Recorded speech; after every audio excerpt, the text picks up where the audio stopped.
Les manifestants sont de retour dans les rues de Bangkok. La raison de leur colère ? Une loi d'amnistie qui pourrait permettre à l'ancien Premier ministre Thaksin Shinawatra de rentrer d'exil. Ils reviennent et trahissent à nouveau le pays. Quand ils ont triché, il leur suffit de faire passer une loi afin de ne pas être reconnus coupables. Je ne peux pas accepter ça. La loi d'amnistie doit encore être approuvée par le Sénat et l'opposition s'est engagée à tout faire pour la bloquer jusqu'à saisir la Cour constitutionnelle. Thaksin Shinawatra, renversé par un coup d'État militaire en 2006, reste une figure extrêmement controversée en Thaïlande, héros des classes populaires, mais haï par l'élite du pays. Tant de gens sont tellement vent debout contre cet homme, sont tellement opposés à son retour, que cela va créer bien plus de crispation que tous les autres aspects de l'amnistie.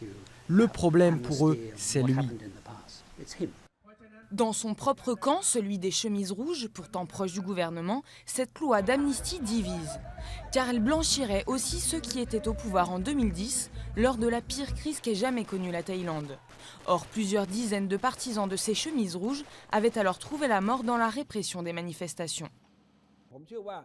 Nous comprenons que les chemises rouges veulent que ceux qui ont assassiné ces gens assument leurs responsabilités.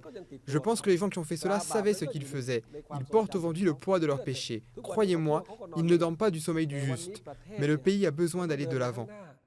Le parti au pouvoir, lui, défend la loi d'amnistie comme une étape nécessaire vers la réconciliation nationale qui permettra à la Thaïlande de sortir des crises politiques meurtrières de ces dernières années. Mais pour l'instant, il ne fait que raviver la menace de nouvelles violences.